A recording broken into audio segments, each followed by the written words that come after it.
All right, so we're back with a breakfast flatbread, a bacon, egg, and cheese flatbread. You can customize this however you like. You can do sausage, you can do just veggies, um, just eggs. I know that some people will do that, but today we're choosing bacon. So breakfast flatbreads. This one is inspired by breakfast pizza that I've had growing up in the Midwest. Very popular. There is a gas station chain where I grew up that is called Casey's, and that is where we get our breakfast pizza.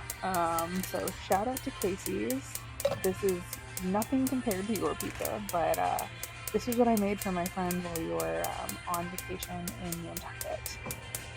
So you saw in the last video, or in the last clip, you're gonna want to make sure this bacon is in bite-sized pieces. I like to make sure it's cut up beforehand. You can cook the bacon and then cut it up afterwards, but for me it just makes a little bit more sense, and it's actually a little bit easier for me to just gauge how cooked it is if it is chopped up like this.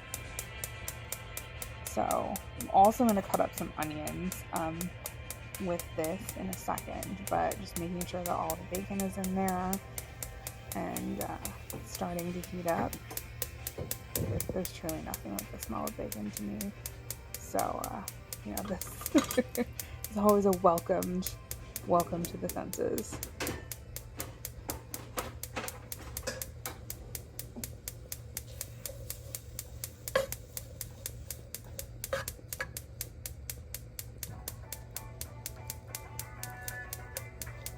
So I'm just making sure that this is all broken up. Again, you can do it after the fact. It's a lot easier when it's not hot and breaking it up with your hands. It's a lot easier to do when it's not steaming hot. Right, chopping up some onions and garlic just to add a little bit of flavor and a little texture. You really don't have to do that, but really I had some, I wanted to add it, just enhance that flavor a little bit. Let it bake in that bacon grease. I sped this up a little bit just because, as much as we love to watch bacon cook, doing it for 7 or 8 minutes and making sure that it's the right texture is a little bit long for YouTube. So pop on over to the eggs. So I had these eggs look a little funny because they are frozen. They tasted great. They are gonna cook up just like you would expect a scrambled egg to, but they were frozen. So I added some milk to them, some salt and pepper beforehand, and just gonna let them saute here. Make sure you're stirring it like any scrambled egg and just make sure it's not sticking. Now the bacon, you're gonna want it to be not completely, I mean, you can get it completely cooked, but everyone has their preference on how they like their bacon. But just keep in mind that this is going to be baking for another 10 minutes when we are done with the stovetop here. Since it is going to go on the pizza, we want to make sure that the eggs and the bacon are not too overcooked. So that the eggs here looking a little bit more like scrambled eggs. I decided halfway through that I didn't have enough eggs, so I'm gonna crack a few more of them in there and just scramble them. Let's see, the bacon's getting crispy on the outside, while still a little bit chewier in the middle. That's how I prefer my bacon. If I'm just eating plain piece bacon, I love it super crispy as well. But when I'm cooking, if I'm gonna bake or add it to the top of anything, I like it right where I'm gonna show you here in a second. Just because baking can get baking it can get really touchy if you get it completely perfect the way you like it, and then you put it in the oven, it can overdo it.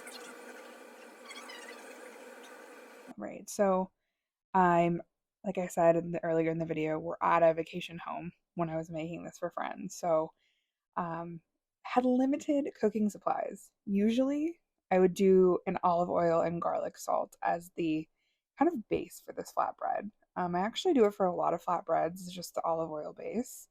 olive oil and herb base. But for this one, we're actually going to use butter because there was no olive oil in the house that we got. And Nantucket is notoriously expensive for groceries, so I didn't want to buy a whole giant bottle of olive oil for one or two recipes. Um, oh, accidentally put a piece of bacon on there. So for the sauce, we're actually going to use a slices of American cheese. Using white American cheese, I got it to make some queso as well. But yeah, so white American cheese and butter is our sauce for this pizza. And I know that that may sound gross, but honestly, it's so the most painful part about this was unwrapping the cheese slices. Um, it is a great base. It creates a nice kind of velvety sauce like texture, I guess. Especially after it's baked, it kind of fuses with the bread, and it's not it's good. It's really really good. And so for the crust, while I'm putting these eggs on here, the crust is actually a naan bread. So um, just any naan that you can get at the store. It's honestly one of the best tips I learned or taught myself a few years ago is naan bread makes the best pizza crust. It's already slightly cooked, so you don't have to worry about everything cooking at the right time. It's hard to burn naan because you usually fire it up, especially the stuff you buy at the store. It's meant to be baked a little bit. So for pizza, it's great. Usually, if I make a naan pizza, it's going to be 10 or 12 minutes in the oven tops just to melt the cheese. And there you have it. And the naan pizza is great for one or two people. You do two side, basically personal pan pizza at home. So I love keeping them in the freezer. And the garlic naan is great too for pizza. Um, so spread the eggs out. We're gonna spread the bacon as well. Rule of thumb is just kind of when you're making a pizza or basically any sort of flatbread situation is make sure there is a piece of something within every mouthful. So there's for this one I've got crust, so kind of keeping some parts of the naan as the quote unquote pizza crust. But making sure that there is a piece of egg, a piece of cheesy sauce, and a piece of bacon for every bite that someone's gonna take is my rule of thumb. You can always rearrange it. I'll rearrange it in a few minutes here before I put it in the oven. Right. We're just gonna top it with some cheese. So really just would recommend doing a mozzarella cheese. I know you can buy the pizza blends at the grocery store, but straight mozzarella is where it's at. And a little tip that I learned when I was working at a pizza place growing up. First restaurant job actually was at a pizza place. Was to put a little bit of either a cheddar blend or a taco mix or Colby mix on top just to add a little color. Obviously, we've got a lot of color and a lot of dimension going on from a look perspective here. But adding that little bit of Mexican blend, Colby blend on top, it's going to just, you know, add a little bit to it.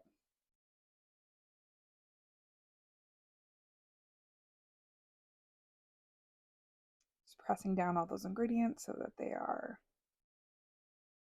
gonna stick there. And so we're actually gonna press it all down. Yep, exactly. And then I'm gonna put it in the oven for 400 degrees for 10 to 12 minutes. Really just to make sure that all that cheese is melted and all of it's on the crust and able to kind of stick together like a pizza would. Oh yes, the final touches. Bacon grease. My father would be really proud of this one. Bacon grease is a great substitute for the olive oil I would normally put on the edge of any pizza crust.